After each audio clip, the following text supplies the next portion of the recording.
مکی دور ہے جب مکے والے وعظ و تبلیغ سننے سے قاصر رہے تو میرے آقا نے صبر اختیار کیا طائف کا.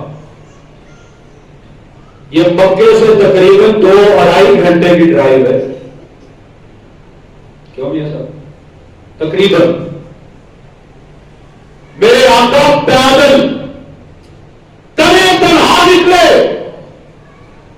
ایک غلام زید بن حارثہ آپ کے ساتھ ہے.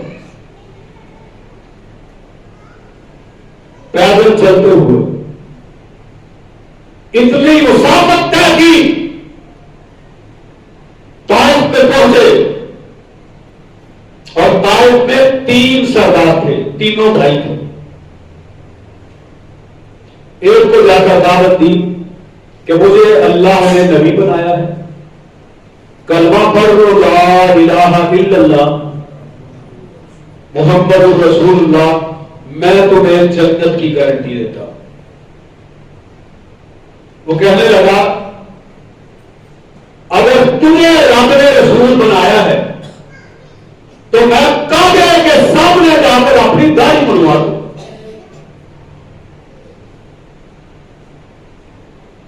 اللہ کو کوئی اور نبی نہیں ملا, کوئی بڑے خاندان کا کوئی امیر ترین نبی نہیں ملا جس کے پاس سواری بھی میسر نہیں, اس کو نبی بنا کر بھیجا ہے. اور چودھریوں کا دماغ خراب ہوتا ہے, ان کو نہیں پتا کہ ہمارے سامنے نبی نہیں نبیوں کا نبی کھڑا ہے. وہ اپنی چودراہٹ میں رہتے ہیں. دعا کرو مسلمان چودھریوں کو بھی اللہ ہدایت نصیب فرمائے. کلمہ تو الٹا سیدھا پڑھتے ہیں لیکن دماغ سے خمار نہیں جاتا, وہ بندے کو بندے ہی نہیں سمجھتے. وہ چودھری ہیں اور باقی سارے کمی ہیں. افسوس امام الانبیاء صلی اللہ علیہ وسلم کو جتنا ڈی گریڈ وہ کر سکتا تھا اس نے کیا. میرے نبی وہاں سے اٹھے, دوسرے آدمی کے پاس گئے, دوسرے سردار کے پاس, اور کہا مجھے اللہ نے رسول بنا کر بھیجا, کلمہ پڑھ لو, مسلمان بن جاؤ, کامیاب ہو جاؤ گے اور ارض عجم کے بادشاہ بن جاؤ گے. وہ کہنے لگا جا جا کام کر, میں تیروں ویکھنا نہیں چاہتا, منہ دوسری طرف کر. چودھری نے منہ دوسری جانب کر لیا. کونین کے تاجدار یہاں سے اٹھے, تیسرے بھائی تیسرے سردار کے پاس پہنچے اور آپ نے جا کر بات اسلام پیش کی. میرے نبی مایوس نہیں ہوئے, آپ نے اسے بھی جا کر دین کی دعوت دی. کہنے لگا ہم اتنے غریب نبی کو نبی تسلیم ہی نہیں کر سکتے. تیرے کوئی باغات ہوتے, اس پہ چشمے بہتے, کچھ سونے کی کان ہوتی تو ہم تمہیں نبی مان لیتے. غریب کو ہم چودھری لوگ مان ہی نہیں سکتے. اور ایسے لوگوں کا اتنا دماغ خراب ہوتا ہے, بات بات میں وہ لوگوں کو بتلاتے ہیں اسی جٹ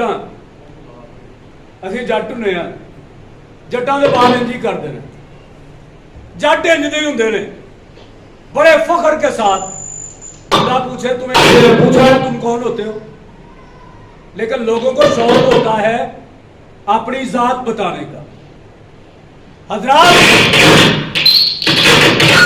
توجہ فرمانا, سرکار دو عالم صلی اللہ علیہ وسلم یہاں سے بھی اٹھے. اب تینوں بھائیوں نے اپنے ماننے والوں سے کہا دو طرفہ سر پر پتھر اٹھا کر کھڑے ہو جاؤ. جہاں جہاں سے یہ نبی گزرتا ہے اس پر پتھراؤ کرتے تھے. آج کوئی لیڈر آتا ہے, لوگ پھولوں کی پتیاں نچھاور کرتے ہیں. میرے نبی دعوت اسلام کے لیے نکلتے تو آپ پر پتھروں کی بارش کی جاتی ہے, سر سے لے کر پاؤں تک. رحمت للعالمین پیغمبر لہو لہان ہو جاتے ہیں, حتیٰ کہ خون بہ بہ کر جوتوں میں پہنچتا ہے. میرے نبی کے پاؤں مبارک خون جم جانے کی وجہ سے پاؤں کے ساتھ چپٹ جاتے ہیں. زید بن حارثہ رضی اللہ تعالی عنہ ساتھ ہیں, آپ کو سہارا دے کر انگوروں کے ایک باغ میں پہنچتے. اس باغ میں ایک عیسائی ملازم تھا.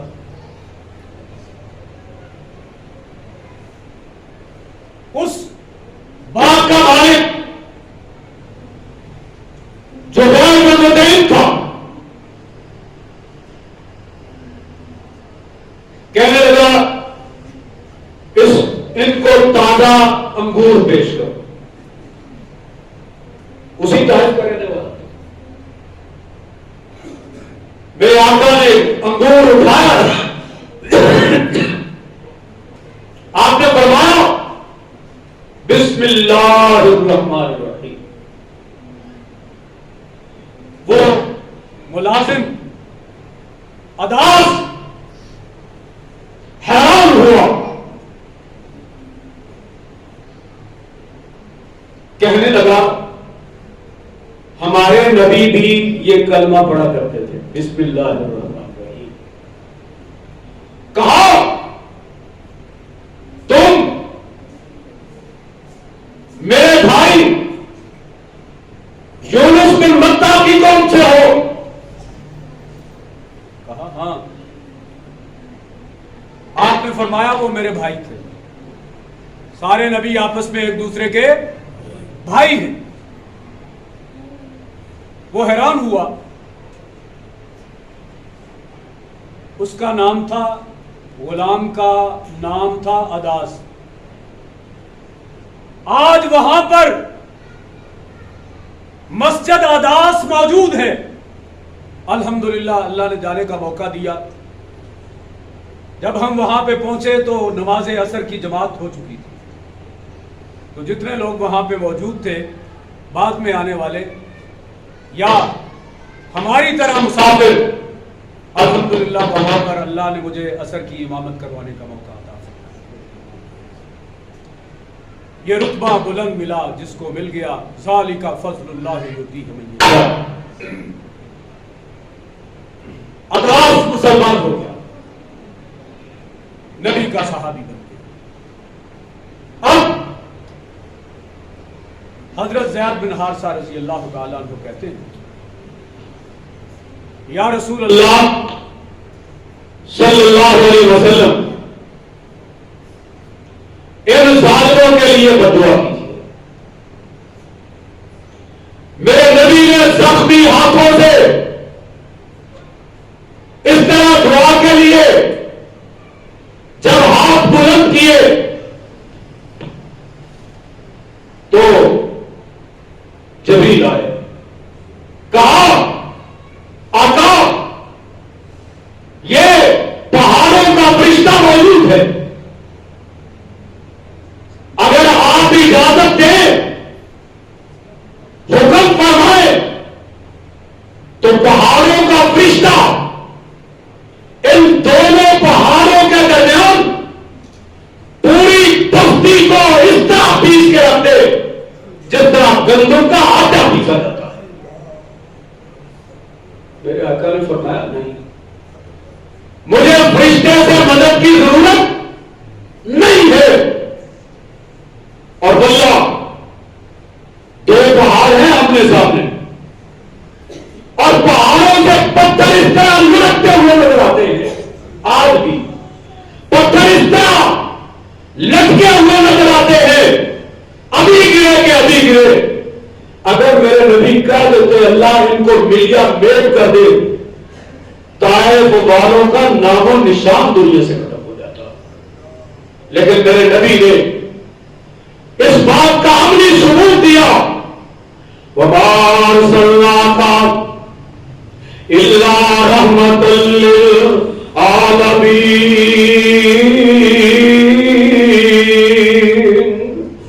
آپ نے اپنے آپ اٹھا کر دعا کی, اللہم اہد قومی فإنہم لا یعلمون. اللہ میری قوم کو ہدایت عطا فرما کیونکہ یہ میرے مرتبے اور مقام کو نہیں سمجھتے. سلام اسے پڑھ کے جس نے خون کے پیاسوں کو بائیں دی. سلام اسے پڑھ کے جس نے گالیاں سن کر دعائیں دی. میرے آقا نے پتھر کھا کر دعائیں دی. یہ تھوڑا حوصلہ ہے؟ اس سے بڑا کوئی حوصلہ ہو سکتا ہے؟ جنہوں نے آپ کو لہو لہان کیا, زخمی کیا, آپ نے ان کے حق میں بھی دعا کی ہے اللہ ان کو ہدایت عطا فرما. اور دیکھنا نبی کی دعا رد نہیں ہوتی. دیر تو لگ سکتی ہے لیکن قبول ہوتی ہے. اب میرے نبی کی رحمت کی دعا کرنا, ہدایت اور نفرت کی دعا کرنا رائے گاہ نہیں گیا. وقت گزر گیا, آپ مکے سے ہجرت کر کے مدینہ پہنچے اور مدینے میں آ کر بھی 7 سال گزر گئے.